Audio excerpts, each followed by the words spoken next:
ఎందుకురా కృంగిపోతున్నావు? ఎందుకురా భయపడుతున్నావు? నేనేమన్నా సైకోనా? లేకపోతే నేనేమన్నా శాడిస్టునా? నిన్ను ఇబ్బంది పెట్టి ఆనందపడటానికి?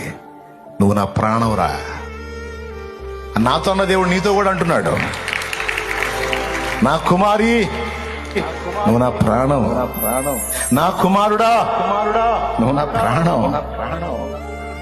నువ్వు అగచాట్ల పాలై, అవమానాల పాలై, హేళన పాలై, మరణపు అనుభవాలు చూడటం నాకు సంతోషం అనుకున్నావా? నాకు ఆనందం అనుకున్నావా? శాపాన్ని నువ్వు అనుభవించడం నాకు సంతోషం ఇచ్చింది అనుకున్నావా? నేనేమన్నా సైకోనా, శాడిస్టునా? మరి కానప్పుడు ఎందుకు చేసావు నన్ను ఇట్లా? లోకంలోంచి నిన్ను బయటికి తెచ్చాను, కానీ నీలో ఉన్న లోకం అలానే ఉంది. మొలోక గుడారం నీలోనే ఉంది, రొంపాయన దేవత నక్షత్రం నీలోనే ఉంది, ఐగుప్తీయుల దూడ 4 రోజులు మోసే పక్కకి వెళ్ళేటప్పటికి దూడొచ్చింది చూడు, ఆ దూడ ఉంది నీలో. ఇవి ఉన్నాయని నీకు తెలీదు.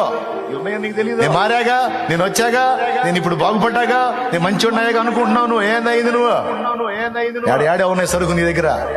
అట్న ఒక్కోదాన్ని తీసేయడానికి ఇవన్నీ నేను వాడుతున్నా. నాకేం కళ్ళు లేవు అనుకున్నావా? నేనేమన్నా నీ హృదయం లోతులు చూడలేను అనుకున్నావా? అన్ని ఎరిగే